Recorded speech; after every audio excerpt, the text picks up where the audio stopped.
அத்தியாயம் 16. ஜீப்பில் செல்லும்போது வெண்ணிலா கையில் வைத்திருந்த தன் தாயின் போட்டோவையும் மறுகையில் பிடித்திருந்த சான்றிதழ்களையும் மாறி மாறி பார்த்து கொண்டிருந்தாள். அவள் முகத்தில் தெரிவது எந்த மாதிரியான உணர்வு என வீரபாண்டியால் கணிக்க முடியவில்லை. அவள் ஏதாவது பேசுவாள் என்று காத்திருந்தான். ஆனால் அவனுக்கு ஏமாற்றம்தான் மிஞ்சியது. அவளது நிலையில் எந்த மாற்றமும் இல்லை. வெண்ணிலா, வெண்ணிலா என இருமுறை அழைத்த பின்தான் நிமிர்ந்து பார்த்தாள். அவள் கண்கள் சிவந்திருந்தது. பொங்கி வரும் அழுகையை கட்டுப்படுத்தி கொண்டு அமர்ந்திருக்கிறாள் என புரிந்தது. சொல்லுங்க, எதுக்கு கூப்பிட்டீங்க? எதுக்கு என் முகத்தை பார்த்துட்டே இருக்கீங்க? ஒன்றும் இல்லை, ஏதாவது சாப்பிட்டு போகலாமா? இல்லை, எனக்கு பசிக்கல, நீங்க சாப்பிடுங்க. சரி, சாப்பிட வேண்டாம், எனக்கு கம்பெனி கொடு என்று சொல்லிவிட்டு சாலை ஓர கடையின் ஒன்றில் ஜீப்பை நிறுத்தினான் வீரபாண்டி. வெண்ணிலாவும் அவனுடன் சென்று அமர்ந்தாள். முன்பகல் நேரம் என்பதால் அந்த கடையில் அவ்வளவாக கூட்டம் இல்லை. உணவை ஆர்டர் கொடுத்துவிட்டு வெண்ணிலாவை பார்த்தான். ஏன் இப்போ முகம் இவ்வளோ சோகமாக இருக்கு? அதுதான் நீ நினச்ச மாதிரி படிக்க போகிற இல்லை, அப்புறம் என்ன கவலை? அப்படிலாம் ஒன்றும் இல்லை, நான் நல்லா தான் இருக்கேன். வெண்ணிலா, எனக்கு கண்ணு நல்லாவே தெரியும். ரோட்டில் போகிற ஒருத்தரை கூப்பிட்டு உன் முகத்தை காட்டி கேட்டால் கூட நீ சரியில்லைன்னு தான் சொல்லுவாங்க. அதனால் போய் சொல்லி சமாளிக்க நினைக்காத. என்ன விஷயம் சொல்லு. இன்னும் என்கிட்ட என்ன தயக்கம்? என் அம்மா தான் நான் நல்லா படிக்கணும், அதுவும் நான் ஆசைப்பட்ட மாதிரி படிக்கணும்னு சொல்லிக்கிட்டே இருப்பாங்க. அவங்களோட கடைசி கடிதத்தில் கூட அதை சொல்லியிருப்பாங்க. இப்போ அவங்க ஆசை நிறைவேற போகுது. ஆனால் அதை பார்க்க அவங்க இல்லை. அதை நினச்சதான் கஷ்டமாக இருக்கு. நீ ஏன் அவங்க இல்லைன்னு நினைக்கிற? எங்கள் அப்பத்தா அடிக்கடி சொல்லுவாங்க, இறந்து போனவங்க அவங்களுக்கு ரொம்ப பிடிச்ச ஆளுங்களோட தான் எப்பவும் இருப்பாங்களாம்.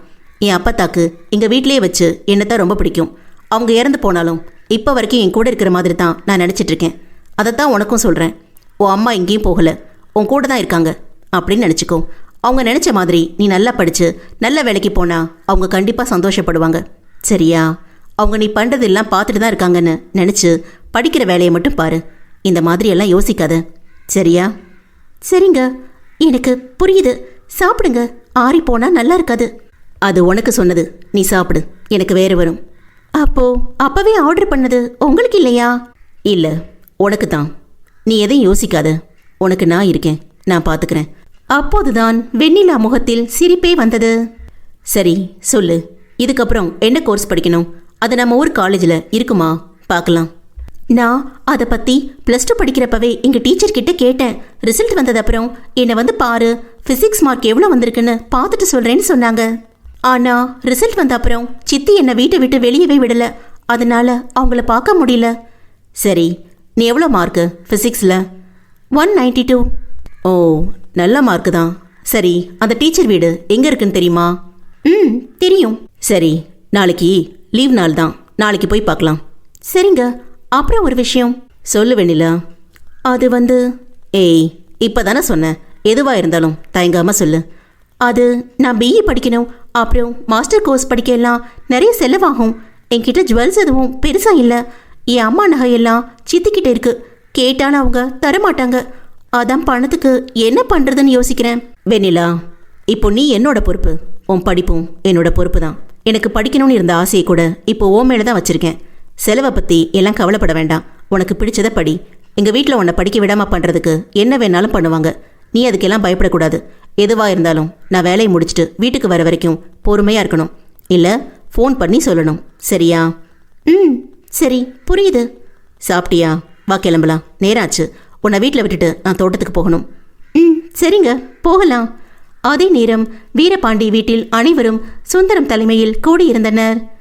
என்ன சுந்தரம், இந்த பைய இப்படி பண்ணுறான், இவன் அடக்க முடியும்னு எனக்கு தோணலை என்றார் நாச்சியார்.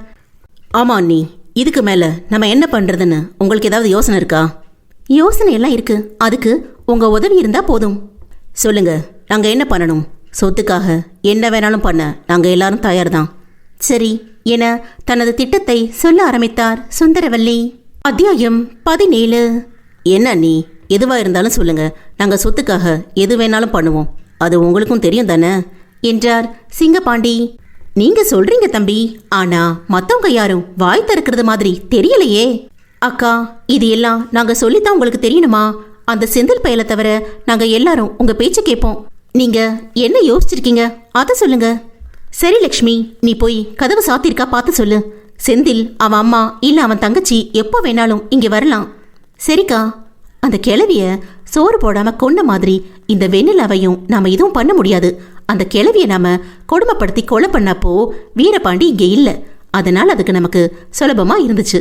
ஆனா நிலைமை இப்போ அப்படி இல்ல. வீரபாண்டி அந்த புள்ள கூடவே இருக்கான். என்னதான் அவன் காலையில வெளி வேலைக்கு போனாலும் அந்த பிள்ளைக்கு ஏதாவது ஒண்ணுன்னா அடுத்த நொடி வீட்டுல வந்து நிப்பான்.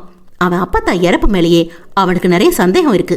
அது போக ஊருக்கு கிளம்ப போனவன் அந்த வக்கீல் எதுவோ சொல்லவும் நிரந்தரமா இங்கேயே இருந்துட்டான். இவனை எதுவும் பண்ண முடியாம தான் நமக்கு தோதா இருக்கிற மாதிரி ஒரு புள்ளைய கல்யாணம் பண்ணி கூட்டிட்டு வந்தோம். நம்ம முடிவு பண்ண பொண்ணுங்கிறதுனால அந்த புள்ள கூட சண்டை போடுவான். அதை வச்சு நம்ம காரியம் சாதிக்கலாம்னு நினைச்சோம். ஆனா அவன் அந்த புள்ள கூட வாழ ஆரம்பிச்சிட்டான். அது மட்டும் இல்லாம அந்த பிள்ளைய படிக்க வைக்க போறேன்னு வேற சொல்றான். இதை இப்படியே விட்டா சரி வராது. அந்த அருந்ததி நீ வெண்ணிலாவை கொன்னு போட்டா கூட நான் கேட்க மாட்டேன்னு சொல்லிட்டா. அதனால இனி நான் சொல்றத கவனமா கேளுங்க. கொஞ்ச நாளைக்கு அந்த வீரபாண்டி வெண்ணிலா வழியில நம்ம போக வேண்டாம்.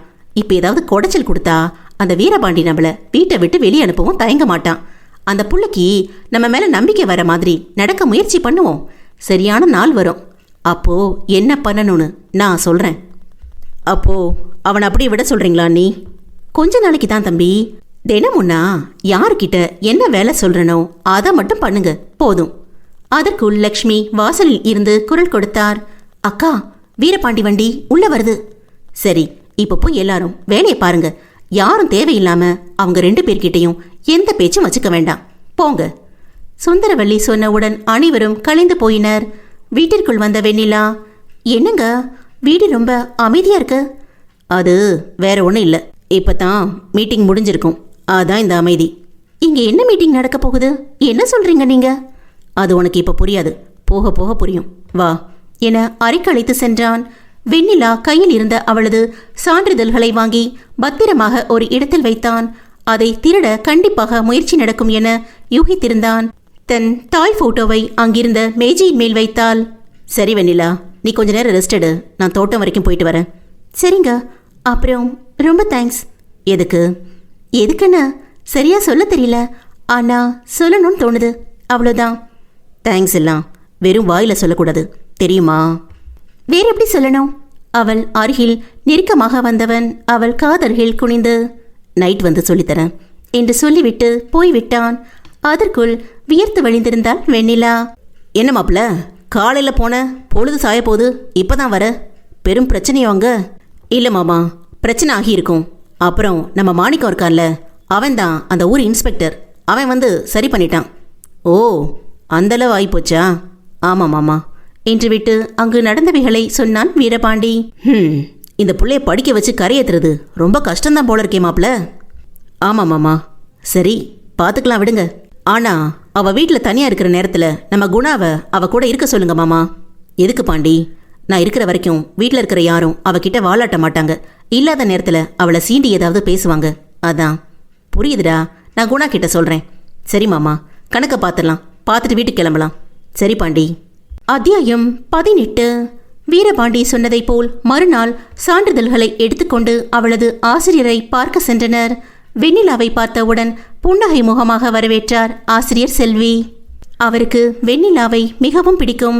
வா வெண்ணிலா, ரிசல்ட் வந்ததுக்கு அப்புறம் நீ என்னை பார்க்க வரவே இல்லை.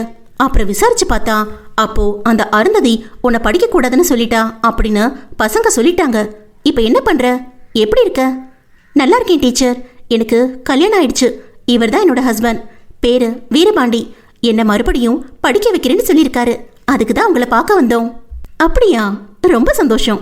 உங்களுக்கு ரொம்ப பெரிய மனசு தம்பி. அப்படியெல்லாம் இல்லை மேடம், படிக்கணும்னு ஆசைப்படுறாங்க, ஏதோ என்னால் முடிஞ்ச விஷயத்த பண்ணுறேன். சரி சரி, ஓ மார்க் ஷீட் காட்டு வெண்ணிலா. இதோ மேடம். அதை பார்த்துவிட்டு, ஃபிசிக்ஸில் நல்ல மார்க் எடுத்திருக்கேன். காலேஜ் தொடக்கத்தில் போயிருந்தா கோர்ஸ் ஈஸியாக கிடைச்சிருக்கும். இப்போ காலேஜ் எல்லாம் ஓப்பன் பண்ணி 3 மாதம் ஆகுது. என்ன பண்ணலாம்? மேடம், என்ன கோர்ஸ்னு சொல்லுங்கள், எங்கள் டவுன் காலேஜில் முயற்சி பண்ணி பார்க்குறேன். பிடெக் ஃபிசிக்ஸ் பண்ணலாம் தம்பி. அவளோட கனவுக்கு அந்த படிப்பு உதவியாக இருக்கும். ரொம்ப நன்றி மேடம், இனி நான் பார்த்துக்கிறேன். சரி தம்பி, இங்கே பாரு வெண்ணிலா, இப்போ எந்த உதவி தேவைப்பட்டாலும் தயங்காமல் என்னை வந்து பாரு, புரியுதா? கண்டிப்பா மேடம், நாங்கள் போயிட்டு வரோம். சரி. அங்கிருந்து விடை பெற்று நேராக காலேஜுக்கு தான் வந்தனர். அந்த கோர்ஸ் அங்கு இருந்தது. ஆனால் நல்ல மதிப்பெண்கள் இருந்தும் காலேஜ் தொடக்கத்தில் வராமல் இப்பொழுது வந்ததால் கட்டணம் அதிகமாக கேட்டனர். அதை பற்றியெல்லாம் வீரபாண்டி அலட்டிக் கொள்ளவே இல்லை. அவர்கள் கேட்டதை உடனேயே வங்கியில் இருந்து எடுத்து வந்து கட்டிவிட்டான். படிப்பதற்கு தேவையான புத்தகங்கள், மற்ற பொருட்கள் என அனைத்தையும் வாங்கி குவித்து விட்டான். எந்த வகுப்பறை என கேட்டு அங்கு சென்று பார்த்தான். திருப்தியாகத்தான் இருந்தது. மறுநாள் முதலே கல்லூரிக்கு வர சொல்லிவிட்டனர். பின் துணிக்கடைக்கு வந்து கல்லூரிக்கு போடுவது போல் உடைகள், பேக் என அனைத்து பொருட்களையும் வாங்கி கொடுத்தான். வெண்ணிலாவின் அனுமதி எதையும் அவன் கேட்கவில்லை. அவன் செய்கையில் பேச்சிழந்து போயிருந்தாள். அவள் தன் வாழ்வில் இது எல்லாம் நடக்கும் என கனவில் கூட நினைத்ததில்லை. சித்தி என்ன திட்டம் போட்டு இந்த கல்யாணத்தை நடத்தி வைத்தார் என தெரியவில்லை. ஆனால் இவ்வளவு நல்லது எனக்கு நடக்கும் என்று தெரிந்திருந்தால் இந்த கல்யாணத்தை கண்டிப்பாக நடத்தி வைத்திருக்க மாட்டார். இவ்வளவையும் வாங்கிவிட்டு வீடு வந்து சேரும்போது இரவாகிவிட்டது. மாடி ஏறும்போதே 10 ஜோடி கண்கள் அவர்களை கவனித்துக் கொண்டுதான் இருந்தது. அதை வீரபாண்டியும் கவனித்தான். வரும்போதே வெளியே சாப்பிட்டு விட்டுதான் வந்தனர். அறைக்குள் வந்த பின், வெண்ணிலா, உன் புத்தகம் எல்லாம் இந்த மேஜை மேலே வச்சுக்கோ. நாளைக்கு நான் இதுக்கு வேற ஏற்பாடு பண்ணுறேன். இல்லை, இதுவே போதும். இப்போவே நிறைய செலவாகுது. வெண்ணிலா, செலவை பற்றி உனக்கு கவலைப்பட வேண்டான்னு சொல்லியிருக்கேன்ல. நீ நல்லா படி, எனக்கு அது மட்டும் போதும். வெண்ணிலா வந்து அவனை கட்டி அணைத்து கொண்டாள். ஒரு நிமிடம் வீரபாண்டியின் இதயம் நின்று துடித்தது. என்னாச்சு வெண்ணிலா? தேங்க்ஸ் பாண்டி என இன்னும் நெருக்கமாக அணைத்து கொண்டாள். நான் படிக்க போறேன்னு நினைச்சு கூட பார்க்கல. உங்களுக்கு எப்படி நன்றி சொல்றதுன்னு எனக்கு தெரியல. இல்லை வெண்ணிலா, உனக்கு நல்லாவே தெரிஞ்சிருக்கு. என்ன என தலையை நிமிர்த்தி கேட்டாள். இல்லை, தலையை என் நெஞ்சு மேலேயே வச்சுக்கோ என அவள் தலையை அவன் மேல் சாய்த்தபடி பிடித்து கொண்டான். நீ நல்லா தேங்க்ஸ் சொல்கிறேன்னு சொன்னேன். ஆனால் நீ இனிமே சொல்ல வேண்டாம். நீ நல்லா படி, எனக்கு அது போதும் என்றான். சரிங்க, நான் போய் ஃப்ரெஷ் ஆயிட்டு வரேன் என்று குளியல் அறைக்குள் போய்விட்டாள். இன்னும் கொஞ்ச நேரம் தேங்க்ஸ் சொல்லியிருக்கலாம் என மனதிற்குள் புலம்பியபடி கீழே இறங்கி வந்தான். அங்கு அவனது 3 அண்ணன்களும் நின்று கொண்டிருந்தனர். இப்போ என்ன பிரச்சனைன்னு தெரியலையே என யோசித்தபடி வந்தான். சரியாக செந்திலும் அப்பொழுது வந்து சேர்ந்தான். வீரபாண்டி, உன்கிட்ட கொஞ்சம் பேசணும். என் கூட வா என்றார் சிங்கப்பாண்டி. எதுவாக இருந்தாலும் இங்கே சொல்கிறதுக்கு என்ன மச்சான்? ஏன் மாப்பிள்ளையை தனியாக வர சொல்கிறீங்க? இங்கே பாரு செந்தில், என்ன வேலையாக வந்தியோ அதை போய் பாரு. அண்ணன் தம்பிக்குள்ள நீ வர வேண்டாம். சரிப்பா, அப்போ நான் வந்த வேலையை பார்க்குறேன். வா வீரபாண்டி, போகலாம் என்றான் செந்தில். போலாமாமா என அவனும் செந்திலுடன் சென்றான். ஏதோ பேசப்போன துரைப்பாண்டியை அடக்கினார் செல்லப்பாண்டி. என் எதுக்கு பேச வேண்டான்னு சொல்கிறீங்க? அவனுங்களுக்கு நக்கலை பார்த்தீங்களா? புரியுது, ஆனால் அமைதியாயிரு, காலையில் பேசிக்கலாம். வெண்ணிலாவிற்கு 2 லட்சம் ரூபாய் கல்லூரி கட்டணம் வீரபாண்டி கட்டிய செய்தி கேள்விப்பட்டு வீட்டில் இருந்தவர்கள் கொதித்து போய்விட்டனர். அதை பற்றி வீரபாண்டியிடம் பேச சொல்லி 3வரையும் அனுப்பி வைத்திருந்தார் சுந்தரவல்லி. ஆனால் அவர்களை பேச விடாமல் தன்னுடன் வீரபாண்டியை அழைத்து சென்று விட்டான் செந்தில். போகும் இருவரையும் முறைத்து கொண்டு நின்றனர் 3 பாண்டிகளும். அத்தியாயம் 19. போன வேகத்தில் சுவற்றில் அடித்த பந்து போல் திரும்பி வந்த 3வரையும் பார்த்து முறைத்து கொண்டிருந்தார் சுந்தரவல்லி. எங்களை என்ன பண்ண சொல்ற? நீயே பார்த்துட்டு தானே இருந்த சுந்தரம். அந்த செந்தி பயலை தலையை தட்டி அனுப்பி விட்டுட்டு வீரபாண்டி கிட்ட பேச வேண்டியதானே? என்ன இருந்தாலும் அந்த செந்தில் நம்ம வீட்டு மாப்பிள்ளை அண்ணி, அதுதான் யோசிக்க வேண்டியதா இருக்கு என்றார் துரைப்பாண்டி. தம்பி, அவன் வீட்டோட மாப்பிள்ளை தான். அவனுக்கு அந்த அளவு மரியாதை கொடுத்தா போதும். பேச வேண்டிய விஷயங்களை அன்னைக்கே பேசிடணும். அதுக்கு தான் சொல்றேன் தம்பி. 2 லட்சம் ரூபாய் ஒரே நாள்ல போயிருக்கு. அது என்ன சாதாரண விஷயமா? அவனுக்கு சொத்து அதிகமா இருக்கு, இல்லைன்னு சொல்லல. ஆனா உங்க 3 பேர் பேர்லயும் தானே இருக்கு. உங்ககிட்ட கேட்காம அவனா முடிவெடுத்தா என்ன அர்த்தம் சொல்லுங்க? அதை இன்னைக்கு கேட்டா தானே நாளைக்கு இந்த மாதிரி செலவு பண்ண அவன் யோசிப்பான். சரி விடு சுந்தரம், எங்க போயிட போறான்? காலையில கேட்டுக்கலாம். அதெல்லாம் இல்ல, அவன் வர எவ்வளவு நேரம் ஆனாலும் சரி, இன்னைக்கு கேட்கணும். சுந்தரம், மணி இப்பவே 10 ஆச்சு. அவனுங்க 2 பேரும் எங்க போயிருக்கானுங்க தெரியல. எப்ப வருவானுங்க தெரியல. எவ்வளவு நேரம் காத்திருக்க சொல்ற சொல்லு. சிறிது நேர யோசனைக்கு பின், சரி எல்லாரும் போய் படுங்க, காலையில பேசலாம் என்றார் சுந்தரவல்லி. விட்டால் போதும் என சிங்கப்பாண்டியும் துரைப்பாண்டியும் போய்விட்டனர். மாப்பிள்ள, ஏதோ பெருசா உன்கிட்ட பேசணும்னு நினைச்சிட்டு இருந்தானுங்க போல. நான் சரியான நேரத்துக்கு வந்து உன்னை கூட்டிட்டு வந்துட்டேன். ஏன் மாமா, இப்போ இல்லைன்னா காலையில பேசுவானுங்க. என்ன ஒன்று, நம்ம பெரிய அண்ணியார் இன்னைக்கே பேசி ஆகணும்னு சொல்லியிருப்பாங்க போல. அதான் நீ கூட்டிட்டு வந்த அப்புறம் முறைச்சிட்டு இருக்காங்க. அவனுங்க கிடக்கட்டும். காலேஜ் கிடைச்சதா மாப்பிள்ள? அதையெல்லாம் சேர்த்தாச்சு மாமா. 2 லட்சம் ரூபாய் ஃபீஸ் கட்டியிருக்கேன். புக்கு மற்ற தேவையான பொருளெல்லாம் வாங்கி கொடுத்துட்டேன். என்னது 2 லட்சமா? ஆமாம் மாமா, இந்த வருஷத்துக்கு மட்டும். அடுத்த வருஷம் அப்புறம் கட்டணும். இந்த புள்ள படிச்சு முடிகிறதுக்குள்ள ஒரு 10-15 லட்சம் ஆயிரம் போல இருக்கே. ஆமாம் மாமா, அவளோட கனவு இது. இப்போ நான் படிச்சிருந்தாலும் அந்த அளவு செலவாயிருக்கும் தானே. அது சரி மாப்பிள்ள, நீ வேற. ஆனா வெளியில இருந்து வந்த பிள்ளைக்கு இவ்வளோ செலவு பண்ணணுமா அப்படின்னு வீட்டில் பிரச்சனை வரும்பாரு. மாமா, இன்னைக்கு கட்டின 2 லட்சத்துக்கு தான் இப்போ பேச வந்தது. எப்படி காலையில் கேட்பாங்க. என்ன சொல்ல போற மாப்பிள்ள? என்னதான் உன் பொண்டாட்டியா இருந்தாலும் அது வேற வீட்டு பிள்ளை தானே. கண்டிப்பாக சும்மா இருக்க மாட்டாங்க. உங்க அண்ணி சும்மா இருக்கவும் விட மாட்டாங்க. அது எல்லாத்துக்கும் நான் பதில் வச்சிருக்கேன் மாமா. நான் யோசிக்காம எதையும் பண்றதில்ல. உனக்கு தெரியும் தானே? தெரியும் மாப்பிள்ள. அதனால தான் இவ்வளோ பேர் இருந்தாலும் உன் கூடவே இருக்கேன். அட ஏன் மாமா, நீ இருக்கிற பலத்துல தான் நானே இருக்கேன். சரி மாப்பிள்ள, இந்நேரம் அவனுங்க தூங்க போயிருப்பானுங்க. நீயும் போய் படு, காலையில் பேசிக்கலாம். சரி மாமா. வீரபாண்டி அறைக்கு வரும்போது வெண்ணிலா தூங்கி இருந்தாள். இவ எப்போ படிப்பை முடிச்சு வேலைக்கு போய் அதுக்கப்புறம் நான் வாழ்க்கையை ஆரம்பிக்கணும் போல இருக்கே என அவளை பார்த்தபடி பெருமூச்சு விட்டபடி அவள் அருகில் போய் படுத்து விட்டான் வீரபாண்டி. காலையில் அவன் கண் விழிக்கும்போது ஜன்னல் வழியாக வந்த மஞ்சள் நிற சூரிய கதிர்கள் உடன் அன்று மலர்ந்த மஞ்சள் நிற ரோஜா போல் மஞ்சள் நிற சுடிதார் அணிந்து தனது நீண்ட கூந்தலை உலர்த்தி கொண்டிருந்தாள் வெண்ணிலா. காலையிலேயே என்ன ஒரு கண் கொள்ளா காட்சி என்று எழுந்தமர்ந்தான் வீரபாண்டி. என்ன வெண்ணிலா, காலேஜுக்கு இன்னும் நேரம் இருக்கே, இப்பவே தயாராகி இருக்க? இல்ல, இன்னைக்கு முதல் நாள், கோயிலுக்கு போயிட்டு அப்படி காலேஜ் போகலான்னு நினைச்சேன். அதான். சரி, நீங்க தூங்குங்க, நான் கிளம்புறேன். நான் இங்கிருந்து பஸ்ஸில் எப்படி காலேஜுக்கு போறதுன்னு எல்லாம் குணா கிட்ட கேட்டு வச்சிட்டேன். சரி, நேரம் ஆச்சு, நான் கிளம்புறேன் என கதவை திறக்க போனவளை எட்டி பிடித்தான் வீரபாண்டி. என்ன நீ பாட்டுக்கு கிளம்புற? என்ன நினைச்சிட்டு இருக்க உன் மனசுல? நான் எதுவும் தப்பா பேசலையே என திருவென விழித்தாள் வெண்ணிலா. என்ன முழிக்கிற? இந்த வீட்டில இருந்து நீ வெளியே போகணும்னா அது என் கூட மட்டும்தான் இருக்கணும், புரியுதா? வாசல்ல அவ்வளோ பெரிய ஜீப் நிற்குது, அதை விட்டுட்டு பஸ்ஸில் போகிறேன்னு சொல்கிற? இதெல்லாம் சரியில்லை. நான் உன்னை காலேஜில் விட்டுட்டு கூட்டிகிட்டு வருவேன், புரியுதா? 5 நிமிஷம் உட்காரு, குளிச்சுட்டு வரேன் என்று சொல்லிவிட்டு குளியல் அறைக்குள் புகுந்து கொண்டான் வீரபாண்டி. வெண்ணிலா தனக்குள் சிரித்து கொண்டாள். சொன்னபடியே 5 நிமிடத்தில் வந்தவன் வெண்ணிலாவை கூட்டிக் கொண்டு கீழே வந்தான். இறைக்கு காத்திருக்கும் கழுகு போல குடும்பம் மொத்தமும் அவனிடம் பேச காத்து கொண்டிருந்தது. இவனுக வேற என உள்ளுக்குள் செலுத்து கொண்டான்.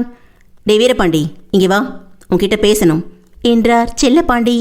எனக்கு இப்போ நேரம் இல்லை, அப்புறம் பேசலாம் என வெண்ணிலாவை அழைத்து கொண்டு கிளம்பி விட்டான் வீரபாண்டி. அத்தியாயம் 20. வெண்ணிலாவை கைப்பிடித்து அழைத்து சென்ற வீரபாண்டியை குடும்பம் மொத்தமும் சேர்ந்து கொடூரமாக முறைத்து கொண்டிருந்தது. பாருங்க நீ எப்படி மதிக்காம போறான்னு. நைட்டு கூட அப்படிதான் பண்ணான். அப்பவே 4 ஆற விட்டு கேட்டிருக்கணும். அண்ணன் தான் வேணான்னு சொல்லிட்டாங்க என பொங்கினார் துரைப்பாண்டி. சுந்தரம் எதுவும் பேசாமல் அமைதியாக சாப்பாட்டு மேஜையை பார்த்து கண் காட்டினாள். அங்கு செந்தில் அமர்ந்து சாப்பிட்டுக் கொண்டிருந்தான். அவன் இருக்க அப்பொழுது எதுவும் பேச வேண்டாம் என்பதுதான் அவர் கண் ஜாடையின் அர்த்தம். அதன்பின் செந்தில் சாப்பிட்டு கிளம்பும் வரை யாரும் எதுவும் பேசவில்லை. அவன் வண்டி வெளியே கிளம்பிய சத்தம் கேட்ட பிறகு சாமி வந்ததை போல் ஆட ஆரம்பித்தார் சிங்கப்பாண்டி. இவனுக்கெல்லாம் நாங்கள் பயப்படணுமா? என்ன நீ எதுக்காக பேச வேண்டாம்னு சொல்றீங்க? புரியல. நீங்க தானே நைட்டு அவன் வீட்டோட மாப்பிள்ள, அந்த அளவு மரியாதை அவனுக்கு கொடுத்தா போதுன்னு சொன்னீங்க.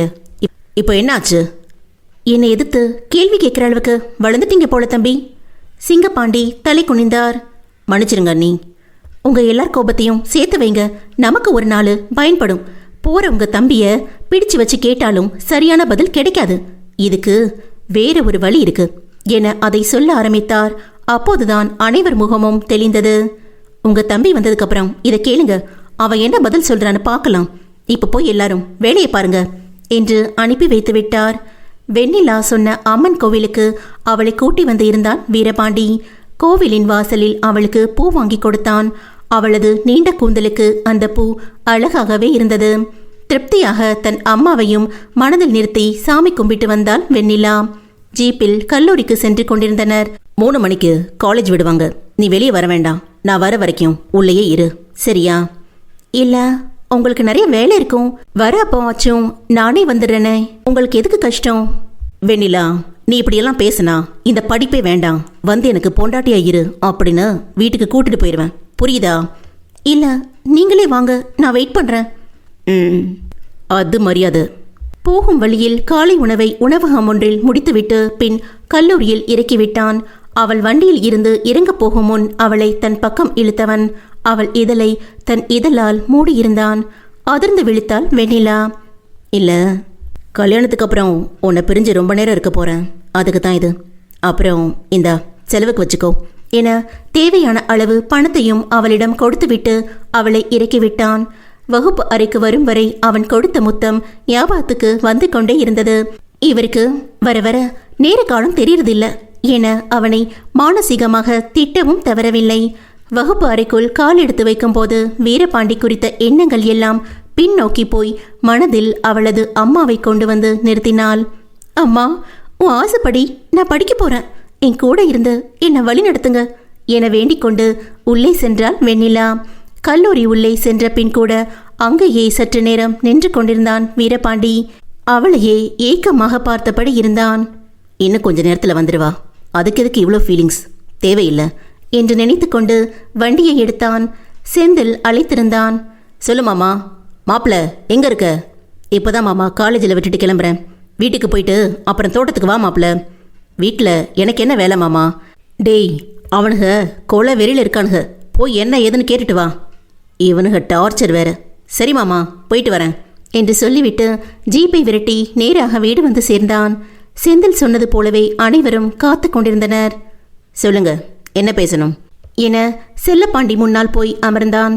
சுந்தரம் கண்ணை காட்ட பேச ஆரம்பித்தார் செல்லப்பாண்டி. என் பையன் பிஇ படிக்கணும்னு ஆசைப்படுறான், அதுக்கு 8 லட்சம் ரூபாய் ஆகும். நமக்கு வர மொத்த லாப பணத்துல இருந்து எடுத்து கட்டலான்னு இருக்கேன். நீ பண்ண மாதிரி யார்கிட்டையும் எதுவும் சொல்லாம பணத்தை எடுத்து கட்ட எனக்கும் தெரியும். ஆனா நான் இந்த வீட்டில் இருக்கிற எல்லாரையும் மதிக்கிறேன், அதனால தான் எல்லாரும் இருக்கும்போது சொல்லிட்டு செய்கிறேன் என்றார். செல்லப்பாண்டி மகன் அருண் +2வில் 2 பாடங்களில் ஃபெயில் ஆகி இருந்தான். இப்போது எப்படி இன்ஜினியரிங் சேர முடியும் என யோசித்தான் வீரபாண்டி. அருண் +2ல பாஸ் பண்ணிட்டானா? அது உனக்கு தேவையில்லாத விஷயம் என்றார் சுந்தரவல்லி. அப்ப பண தேவையை மட்டும் ஏன் என்கிட்ட சொல்றீங்க? அதுவும் எனக்கு தேவையில்லாத விஷயம்தான். அப்புறம் பொது பணத்துல இருந்து 8 லட்சம் ரூபாய் எடுக்க நான் விட மாட்டேன். உங்களுக்கு பண தேவை இருந்தா உங்களோட தனிப்பட்ட பணத்தை பயன்படுத்திக்கோங்க என்று சொல்லிவிட்டு எழுந்து போய்விட்டான் வீரபாண்டி. அத்தியாயம் 21. வீரபாண்டி ஜீப் வெளியே செல்லும் வரை யாருமே அவன் சொல்லிவிட்டு போன பதிலில் இருந்து மீளவில்லை. முதலில் தன்னிலை அடைந்தவர் துரைபாண்டிதான். என்ன நீ, இவன் இப்படி சொல்லிட்டு போறான்? இவன் மனசுல இவன் என்னதான் நினைச்சிட்டு இருக்கான் தெரியலையே. சுந்தரம் அங்கிருந்த இருக்கையில் அமர்ந்தாள். அவள் கண்களில் திட்டமிடல் தெரிந்தது. பின், நாச்சி இங்கே வா. சொல்லுங்கக்கா. நம்ம பேங்குக்கு ஃபோன் பண்ணி நேற்று நம்ம குடும்ப பொது பணத்துல இருந்து ஏதாவது பணம் எடுத்திருக்காங்களா கேளு. சரிக்கா. என்ன நீ, அதுல என்ன சந்தேகம்? அவன் காலேஜில் பணம் கட்டினதைத்தான் பார்த்ததா நமக்கு தகவல் வந்துச்சுல்ல, அப்புறம் எதுக்கு தேவையில்லாம பேங்க்ல கேட்கணும்? இருங்க தம்பி, முதல்ல நாச்சி கேட்டுக்கட்டும், பொறுமையா இருங்க. 10 நிமிடத்தில் திரும்பி வந்தார் நாச்சி. அக்கா, நேற்று நம்ம வீட்டு பொது பணத்துல இருந்து வீரபாண்டி எதுவும் எடுக்கல, பேங்க்ல சொன்னாங்க. அப்புறம் எப்படி அவன்கிட்ட 2 லட்சம் ரூபாய் இருக்கும் நாச்சி? பொது அக்கௌண்ட்ல இருந்து எடுத்தா மட்டும்தான் பணம் வருமா என்ன? தனி அக்கௌண்ட்ல இருந்து எடுத்தா கூட தான் வரும். நீ என்ன சொல்ற நாச்சி? அக்கா, வீரபாண்டி அவன் பேர்ல தனியா ஒரு அக்கௌண்ட் வச்சிருக்கான், அதுல இருந்து அவன் பணம் எடுத்துதான் ஃபீஸ் கட்டியிருக்கான், பேங்க்ல சொன்னாங்க. என்னது, தனியா பணம் போட்டிருக்கானா? யார் வீட்டு பணத்தை யார் எடுத்து தனியா போட்டு வைக்கிறது? அவனை சும்மாவே விடக்கூடாதுன்னு. துரை, கொஞ்சம் அமைதியாயிரு. நீ என்ன நினைக்கிற சுந்தரம்? எதுவும் பேசாம இருக்க? பொது பணத்துல இருந்து அவன் பணத்தை எடுத்து தனியா அவன் பேர்ல போட்டு வச்சிருந்தா அது பெரிய தப்பு தான். ஆனா அவன் அப்படி பண்ணியிருப்பான்னு எனக்கு தோணல. வேற அவனுக்கு எப்படி பணம் வந்திருக்கும் சுந்தரம்? அத அவன்கிட்ட தான் கேட்கணும். அவன் வீட்டுக்கு வர வரைக்கும் பொறுமையா தான் இருக்கணும். இனி நீங்க யாரும் எதுவும் பேச வேண்டாம், அவன்கிட்ட நான் பேசிக்கிறேன். போய் எல்லாரும் வேலை பாருங்க. எல்லோரும் தங்களுக்குள் புலம்பிக் கொண்டு சென்று விட்டனர். சுந்தரவல்லியின் மனதிற்குள் ஏகப்பட்ட கணக்குகள் ஓடிக்கொண்டிருந்தது. வெண்ணிலா வகுப்புக்குள் வந்து எங்கே போய் அமர்வது என யோசித்துக் கொண்டிருந்தால் அந்த வகுப்பில் பாதிக்கும் மேல் ஆண்கள் தான் இருந்தனர். ஒரு சில பெண்கள் மட்டுமே இருந்தனர். அதில் ஒரு பெண் வெண்ணிலாவை அழைத்தாள். என்ன நின்னுட்டு இருக்க? வந்து உட்காரு, இப்போ மேம் வந்துருவாங்க. சரி என அந்த பெண் அருகில் போய் அமர்ந்து விட்டாள். அந்த பெண் பெயர் ரோஜா. அவள் ஏதோ பல நாள் தோழி போல பேச ஆரம்பித்து விட்டாள். வெண்ணிலாவும் தன் தயக்கத்தை உடைத்து கொண்டு பேச ஆரம்பித்தாள். சிறிது நேரத்திலேயே நல்ல நண்பர்களாக மாறிவிட்டனர். பின் ஆசிரியர் வந்து விட்டதால் வகுப்பை கவனிக்க ஆரம்பித்தாள். வகுப்பு ஆரம்பித்து 3 மாதங்கள் ஆகிவிட்டதால் புரிந்து கொள்வது சற்று கடினமாகத்தான் இருந்தது. அழுகையை வந்துவிடும் போல் இருந்தது. ஆசிரியர் சென்ற பின் ஒரு மாதிரி அமர்ந்திருந்த வெண்ணிலாவை, ஏய் என்னாச்சுப்பா, கிளாஸ் ஆரம்பிக்கிற வரைக்கும் நல்லா தானே இருந்த, இப்போ என்ன ஆச்சு? இல்லை ரோஜா, இப்போ மேம் நடத்தின பாடம் எதுவுமே புரியல. நான் லேட்டாக வந்து ஜாயின் பண்ணியிருக்கேன்ல, அதான். இதுக்கு தான் இப்படி இருக்கியா? உனக்கு மட்டும் இல்லை, கரெக்டாக வந்து ஜாயின் பண்ண எனக்கும் கூட இப்போ அவங்க நடத்தினது புரியல தான். உன்னை பார்த்தா ரொம்ப படிக்கிற பொண்ணு மாதிரி இருக்கு. இந்தா, இதெல்லாம் என்னோட நோட்ஸ். வீட்டில் வச்சு பொறுமையாக எழுதிட்டு எடுத்துகிட்டு வந்து கொடு. போக போக கண்டிப்பாக புரியும், சரியா? அப்போதும் வெண்ணிலா முகம் தெளியவில்லை. ஆனாலும் ரோஜா கொடுத்த நோட்டை வாங்கி வைத்து கொண்டாள். கல்லூரி முடிந்து வெளியே வரும்போதே வீரபாண்டி வந்து காத்து கொண்டிருந்தான். மலர்ந்த முகமாக உள்ளே சென்றவள் பாடிய பயிர் போல் வெளியே வந்தாள். என்ன வெண்ணிலா, என்ன ஆச்சு? ஏன் இப்படி இருக்க? மற்றவர்கள் முன்னால் அடக்கி வைத்திருந்த அழுகை ஜீப்பில் ஏறியவுடன் மடைத்திருந்த வெள்ளம் போல அழுக ஆரம்பித்து விட்டாள். பதறி போய்விட்டான் வீரபாண்டி. ஏய் வெண்ணிலா, ஏன் இப்படி அழுகிற? யாராச்சும் ஏதாவது சொன்னாங்களா? பசங்க எதுவும் கிண்டல் பண்ணாங்களா? நான் போய் பேசவா? எதுவா இருந்தாலும் சொல்லிட்டு அழு, எனக்கு பயமா இருக்கு. நீங்க வண்டி எடுங்க, நான் கொஞ்ச நேரம் அழுகணும், அப்புறம் என்னன்னு சொல்றேன். என்னை இங்க யாரும் எதுவும் சொல்லல என்றால் அழுது கொண்டே. அப்போதுதான் வீரபாண்டிக்கு மூச்சே வந்தது. பெரிய கல்லூரிகளில் ராகிங் என்பது சகஜமாக நடக்கும் ஒன்று. வீரபாண்டிக்கு கூட நடந்தது. ஆனால் அவன் அதை சகஜமாக கடந்து விட்டான். வெண்ணிலா போல் பூஞ்சை மனது கொண்டவர்கள் அதை கடந்து வருவது கடினம்தான். அவள் அழுவதை பார்த்தவுடன் அவனுக்கு ராகிங் தான் முதலில் நினைவுக்கு வந்தது. நல்ல வேளை வேறு எதையோ நினைத்துதான் அழுகிறாள் போல. சரி, கொஞ்சம் கம்மியா அழு, ஏற்கனவே செவந்திருக்க, உன் முகம் இன்னும் செவந்து போக போகுது என்று சொல்லிவிட்டு ஜீப்பை எடுத்தான் வீரபாண்டி. அத்தியாயம் 22. கல்லூரி தாண்டி சிறிது தூரம் சென்று வண்டியை நிறுத்தினான் வீரபாண்டி. அது வரைக்கும் கூட வெண்ணிலா அழுகையை நிறுத்தவில்லை. குனிந்து அழுது கொண்டிருந்தவள் உடல் குலுங்கி கொண்டிருந்தது. இப்படி குமரி குமரி அழற அளவுக்கு என்ன நடந்திருக்கும் தெரியலையே. விட்டா விடிய விடிய அழுவா போல இருக்கே. இப்படியே விட்டா சரிப்பட்டு வராது, பேச்சிதான் ஆகணும். வெண்ணிலா, ஏய் வெண்ணிலா. சொல்லுங்க என்றபடி நிமிர்ந்தமர்ந்தாள். அழுகையை நிறுத்து, போதும். அது என்ன, குடி தண்ணி கொள்ளையா? போதும்னு சொன்ன உடனே நிறுத்துறதுக்கு எனக்கு இன்னும் அழுக தான் வருது. சரி, எதுக்கு அழுகிற? அதையாவது சொல்லிட்டாளு, எனக்கு போர் அடிக்குது. அது வந்து வெண்ணிலா, எனக்கு பொறுமை ரொம்ப கம்மி, அது உனக்கே தெரியும். அது இது போயின்னெல்லாம் சொல்லாத, நேராக விஷயத்த சொல்லு. எனக்கு பொறுமை போயிட்டே இருக்கு. இங்கே படிக்க ரொம்ப கஷ்டமா இருக்கும் போல. 3 மாதம் கழிச்சு ஜாயின் பண்ணியிருக்கேன்ல, அதான் மேம் சொல்றது எதுவுமே புரிய மாட்டேங்குது. இதுக்கு தான் இவ்வளோ நேரம் அழுதியா? இல்லை. அப்புறம் என்ன பிரச்சனை? என்னை நம்பி 2 லட்சம் ரூபாய் கட்டியிருக்கீங்க, அந்த பணம் வீணா போயிரும்னு பயமா இருக்கு, அதுக்கு தான் அழுகிறேன். வீரபாண்டி தலையில் அடித்து கொண்டான். வெண்ணிலா, உன்னை என்ன சொல்றதுன்னு எனக்கு தெரியல. நீ இன்னைக்கு தான் முதல் நாள் கிளாஸ்க்கு போயிருக்க. இன்னைக்கே எல்லாத்தையும் படிக்கணும்னு அவசியம் இல்லை. நீ +2 படித்த மாதிரி இது ஈஸியாக இருக்காது, இது உனக்கே தெரியும். போக போக உனக்கு பாடம் எல்லாம் புரியும். நீ படிப்பு விஷயத்தில் புத்திசாலி, எனக்கு உன் மேலே நம்பிக்கை இருக்கு. கண்டிப்பாக உன்னால் நல்லா படிக்க முடியும். அப்புறம் பணம் பற்றியெல்லாம் கவலைப்பட வேண்டாம். உனக்காக என் சொத்து முழுக்க போனா கூட நான் கவலைப்பட மாட்டேன். நீ என் உயிர் வெண்ணிலா. உனக்காக நான் என்ன வேணாலும் பண்ணுவேன். என் உடம்புல பலம் இருக்கிற வரைக்கும் சம்பாரிச்சு உன்னை காப்பாற்றுற அளவுக்கு திறமை இருக்கு, புரியுதா? இதை பற்றியும் யோசிக்காத வெண்ணிலா என்றான். அவன் கைகளை பிடித்து கொண்டாள் வெண்ணிலா. அவள் முகம் இப்பொழுது தெளிந்திருந்தது. இனி நான் அழுக மாட்டேன், நல்லா படிக்கிறேன், சரியா? சரி, போகலாமா? மதியம் சாப்பிட்டியா? காலேஜ் கேன்டீனில் சாப்பாடு நல்லா இருக்கா? சாப்பிடலாம், ஆனால் ரொம்ப எல்லாம் நல்லா இல்லை. சோறு சரியா வேகலை, அதனால கொஞ்ச நேரம் வயிறு வலி வந்துருச்சு. அப்படியா? சரி, நாளைக்கு வீட்டில் இருந்து எடுத்துகிட்டு போகலாம். நமக்கு தான் வீட்டில் யாரும் சமைச்சு தர மாட்டாங்களே, எனக்கும் சமைக்க தெரியாது. சரி, நான் பார்த்துக்கிறேன், விடு. உங்களுக்கு சமைக்க தெரியுமா? கொஞ்சம் கொஞ்சம் தெரியும், ஆனால் இப்போ பண்ண எனக்கு நேரம் இருக்காது. சமையல் வேலைக்கு நான் ஆள் போடுறேன், அது வரைக்கும் மட்டும் கொஞ்சம் பொறுத்துக்கோ. சரிங்க. உனக்கு ஏதாவது வாங்க வேண்டியது இருக்கா வெண்ணிலா? இன்னைக்கு காலேஜ் போயிட்டு வந்திருக்க, வேறு ஏதாவது தேவைப்படுதா? இல்லைங்க, எல்லாமே இருக்கு. சரி, வீட்டுக்கு போகலாம். சரிங்க. வீட்டுக்கு வெளியே வெண்ணிலாவை இறக்கிவிட்டு தோட்டத்திற்கு கிளம்பி விட்டான். வெண்ணிலா, உள்ள போறப்போ யாராவது ஏதாவது கேட்டா பதில் சொல்ல வேண்டாம், சரியா? அது எப்படி? யாராவது பேசுறப்போ நான் பேசாம போறது? நீங்க என்னை மேலே கொண்டு போய் விட்டுட்டு போங்க ப்ளீஸ். சரி வா. என வெண்ணிலாவை கூட்டி போய் அறையில் விட்டு கீழே வந்தான். அவனுக்காக தயாராக காத்திருந்தார் சுந்தரம். உன்கிட்ட கொஞ்சம் பேசணும் தம்பி என்றார். வீரபாண்டிக்கு உண்மையாகவே சலிப்பாக இருந்தது. ஆனாலும் அதை காட்டிக்கொள்ளாமல் பேச ஆரம்பித்தான். சொல்லுங்க அண்ணி. என்ன நீங்கள் மட்டும் இருக்கீங்க? எல்லாரையும் வர சொல்லுங்க. தனியாக நம்ம பேச என்ன இருக்கு? சுந்தரவல்லி ஒரு அறையை திரும்பி பார்த்தார். அதிலிருந்து வரிசையாக அனைவரும் வெளியே வந்தனர். எல்லாரும் வந்தாச்சு. இப்போ கேளுங்க அண்ணி, நான் பதில் சொல்கிறேன். அப்புறம் கேட்க வேண்டிய எல்லாத்தையும் ஒரே அடியாக கேளுங்க. எனக்கு வெளியே வேலை இருக்கு. சுந்தரம் கண்களில் கோபம் ஏறியது. ஆனால் அதை மறைத்து கொண்டு பேசினார்.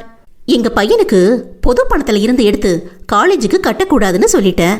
சரி, அப்போ உன் பொண்டாட்டிக்கு எந்த பணத்தை கட்டின? என்ன நாச்சி அண்ணி, நீங்கள் பேங்க்ல கேட்ட விஷயத்த பெரிய அண்ணி கிட்ட சொல்லலையா? அவங்களுக்கு தெரியல பாருங்க. நாச்சி என்ன சொல்வது என தெரியாமல் முழித்துக் கொண்டிருந்தார். அண்ணி பேங்க்ல விசாரிச்ச விஷயம் எனக்கும் தெரியும். எதுவா இருந்தாலும் நேரா கேளுங்க, நான் சொல்றேன். சரி, தனியா பணம் போட்டு வச்சிருக்கேன்னு பேங்க்ல சொன்னாங்க. உனக்கு அவ்வளோ பணம் எப்படி வந்துச்சு? இவர்கள் பேசிக் கொண்டிருக்கும் போது கீழே பேச்சு சத்தம் கேட்டு வெண்ணிலாவும் வந்துவிட்டாள். வா வெண்ணிலா, வீட்டில் வச்சு நீ மட்டும்தான் இல்லை, இப்போ நீயும் வந்துட்ட. நீயும் தெரிஞ்சுக்கோ. அண்ணி, மாதம் மாதம் அண்ணனுங்க 3 பேரும் கொடுக்குற அளவு நானும் பணம் கொடுக்குறேன்ல, அதை தான் நீங்கள் பொது கணக்கில் போட்டு வச்சு வீட்டு செலவுக்கு வச்சுக்கிறீங்க, சரியா? ஆமாம், அப்படித்தான் பண்ணுறோம். அப்படி உங்களுக்கு கொடுத்தது போக மிச்ச பணத்தை நான் பங்கு சந்தையில் போட்டுட்டு வரேன். நான் இங்கே இருந்து காலேஜ் படிக்க சென்னை போனதுலேருந்து இதை பண்ணுறேன். இப்போ வரைக்கும் பண்ணிட்டு தான் இருக்கேன். சென்னையில் இருக்கும்போது பங்கு சந்தையில் பணம் போடுறது பற்றி தனியாக படித்தேன். நான் படித்ததை மூலதனமாக வச்சு சம்பாதிக்கிறேன். அதை என்னோட தனி கணக்கில் போடுறேன். அந்த பணத்தில் தான் என் பொண்டாட்டியை படிக்க வைக்கிறேன். இந்த விளக்கம் போதுமா, இல்லை இன்னும் வேணுமா? அத்தியாயம் 23. நீ சொல்கிறது சரிதான் வீரபாண்டி. ஆனாலும் நீ பங்கு சந்தையில் போட்டிருக்க பணம் இங்கே இருக்கிற தொழில இருந்து வந்த பணம் தானே. அப்போ நீ அதையும் பொது கணக்கில் தானே போடணும். எப்படி உன் தனி கணக்கில் போடுவேன்? அது தப்பு தானே? அண்ணி, நீங்கள் ரொம்ப புத்திசாலின்னு நினச்சேன். தப்பாக நினச்சிட்டேன் போல. வார்த்தையை பார்த்து பேசு வீரபாண்டி என்றார் செல்லப்பாண்டி. கொஞ்சம் பொறுமையா இருங்க, நான் பேசிட்டு இருக்கேன்ல என்றார் சுந்தரவல்லி. இங்கே பாருங்க அண்ணி, நான் எந்த அளவு தொழில் பண்ணி வருமானம் வருதோ அதே அளவு தான் 3 அண்ணனும் பண்ணுறாங்க. அப்போது அவங்க கொடுக்குற அளவு தானே நானும் பணம் கொடுக்க முடியும். அதுக்கு மேலே வர பணம் ஏன் பணம் தானே. அதை நான் தனி அக்கௌண்ட்டில் போட்டால் உங்களுக்கு என்ன? இல்லை என் பொண்டாட்டியை படிக்க வச்சா உங்களுக்கு என்ன? சொல்லுங்கள். என் படிப்பை வச்சு என்னோடய வருமானத்தை நான் அதிகம் பண்ணுறேன். அதில் உங்களுக்கு என்ன பிரச்சனை? உங்கள் சொத்தெல்லாம் எனக்கு குழந்தை பிறந்தாதான் கிடைக்கும். வெண்ணிலா படித்து முடிக்க இன்னும் 5 வருஷம் ஆகும். அதுக்கப்புறம் தான் குழந்தை பற்றியெல்லாம் யோசிக்க முடியும். உங்கள் எல்லாருக்கும் சொத்து வர்றதுக்கு இன்னும் 5-6 வருஷம் இருக்குது. அது வரைக்கும் எங்களை அமைதியாக எங்கள் வேலையை மட்டும் பார்க்க விடுங்க. இல்லை இப்படி டார்ச்சர் பண்ணிட்டு இருந்தா நீங்கள் யாரும் இந்த வீட்டில் இருக்க முடியாது. அதை மனசில் வச்சுக்கோங்க. அண்ணி, முக்கியமாக உங்களுக்கு தான் சொல்கிறேன். மற்றவங்கள ஏற்றி விட்டு வேடிக்கை பார்க்குறத கொஞ்சம் நிறுத்திக்கோங்க. உங்கள் வயசுக்கு அது பார்க்க நல்லா இல்லை. வா வெண்ணிலா, போகலாம் என அவளை அறைக்கு அழைத்து விட்டான். வெண்ணிலா முகம் வெளுத்து போய் இருந்தது. இன்றுதான் அவளுக்கு முழு உண்மையும் தெரிந்தது. இந்த வீட்டில் இவ்வளோ பிரச்சனை இருக்கா என திகைத்து போய் அமர்ந்திருந்தாள். என்ன வெண்ணிலா, ஏன் ஒரு மாதிரி இருக்க? கீழே நடந்ததை நினச்சிட்டு இருக்கியா? இங்க இவ்வளோ பிரச்சனை இருக்குன்னு நீங்க சொல்லவே இல்லையே. இப்போ என்னால தான் சொத்தெல்லாம் இவங்களுக்கு பிரிச்சு கொடுக்க முடியாம இருக்கீங்களா? இல்லை, அப்பத்தா உயில் அப்படி இருக்கு. ஆனால் எனக்கு இவங்க கூடலாம் இருக்கணும்னு ஆசை இல்லை. எப்போவோ சொத்தை பிரித்து இவங்களெல்லாம் வீட்டை விட்டு அனுப்பணும்னு நினச்சேன். எனக்கு ஒரு உண்மை தெரிய வேண்டி இருக்கு. அதுக்கு தான் வெயிட் பண்ணுறேன். தெரிஞ்சதுக்கப்புறம் ஒரு நிமிஷம் கூட யாரையும் இந்த வீட்டுக்குள்ளே இருக்க விட மாட்டேன், செந்தில் மாமாவை தவிர. என்ன உண்மை தெரியணும் உங்களுக்கு? என் அப்பத்தா சாவுக்கு யார் காரணம்னு தெரியணும். அவங்க உடம்பு சரியில்லாமல் சாகலை, யாரோ அவங்கள கொலை பண்ணியிருக்காங்க. நான் இங்கேருந்து காலேஜுக்கு படிக்க சென்னை போனப்போ என் அப்பத்தா நல்ல உடல் நலத்தோடு தான் இருந்தாங்க. ஆனால் அவங்க இறந்த தகவல் கிடைச்சு நான் வந்து பார்த்தப்போ உடம்பு குறுகி போய் சின்ன குழந்தை மாதிரி படுக்க வச்சுருந்தாங்க. அந்த 6 மாதத்தில் அவங்களுக்கு என்ன ஆச்சு, அவங்க இறப்புக்கு என்ன காரணம்னு எனக்கு தெரியணும். சாதாரணமாக வெண்ணிலாவிடம் பேசும் வீரபாண்டி இப்பொழுது இல்லை. அவன் முகம் கோபத்தில் சிவந்திருந்தது. அவனிடம் பேச வெண்ணிலாவிற்கு சற்று பயமாகத்தான் இருந்தது. ஆனாலும் கேட்க வேண்டிய கேள்விகளை கேட்டாள். அந்த சமயத்துல செந்தில் சித்தப்பா இங்கே தானே இருந்தாங்க, அவங்களுக்கு கூட தெரியலையா? இதை நான் யோசிக்காம இல்லை. செந்தில் மாமா கிட்ட கேட்காம இருந்திருப்பேன்னு நினைக்கிறியா? அப்படி இல்லை, அவர் இங்கே தானே இருந்தார். அதான். ஆமாம், இங்கே தான் இருந்தார். ஆனால் அவரை அப்பத்தாவை பார்க்க விடவே இல்லையா? ஏன் பார்க்க விடலை? அவர் பார்க்கணுன்னு வந்து கேட்டா அப்போ எல்லாம் உடம்பு சரியில்லை, உடுப்பு இல்லாமல் இருக்காங்க, இந்த கோலத்தில் நீ பார்த்தா அப்பத்தாக்கு சங்கடமாக இருக்கும்னு சொல்லியிருக்காங்க. வீட்டு ஆம்பளைங்க யாரையுமே பார்க்க விடலை, தெரியுமா? அப்போ கண்டிப்பாக உங்கள் அப்பத்தா உடம்பு சரியில்லாமல் இறந்திருக்க வாய்ப்பே இல்லை. யாரோ ஏதோ பண்ணிட்டாங்க. எனக்கு கூட என் அம்மா வயிறு வலிக்காக தற்கொலை பண்ணியிருக்க மாட்டாங்கன்னு அடிக்கடி தோணும். நானும் அவங்க சாவுக்கு என்ன காரணம்னு கண்டுபிடிக்க முயற்சி பண்ணேன். என்னால முடியல. வீரபாண்டி வெண்ணிலா அருகில் வந்து நின்றான். கிட்டத்தட்ட நம்ம 2 பேரும் ஒரே நிலைமையில தான் இருக்கோம். ஆனால் உனக்கு அதை விட முக்கியமான பொறுப்பு ஒன்று இருக்குது. படிப்பு. நீ அதில் கவனம் வை. இப்போதைக்கு அது போதும். மற்றதை நான் பார்த்துக்கிறேன். சரியா? அம்மாவை பற்றி பேசிய போதே வெண்ணிலாவின் கண்கள் கலங்கிவிட்டது. அவள் கண்களை துடைத்துவிட்டு அவளை அணைத்து கொண்டான் வீரபாண்டி. அப்பத்தா இறப்பு மட்டும் இல்லாமல் வெண்ணிலா அம்மா இறப்புக்கான காரணத்தையும் சேர்த்து கண்டுபிடிக்கணும் என மனதில் நினைத்து கொண்டான். அவனால் முடியுமா? பார்க்கலாம் அடுத்தடுத்த பாகங்களில்.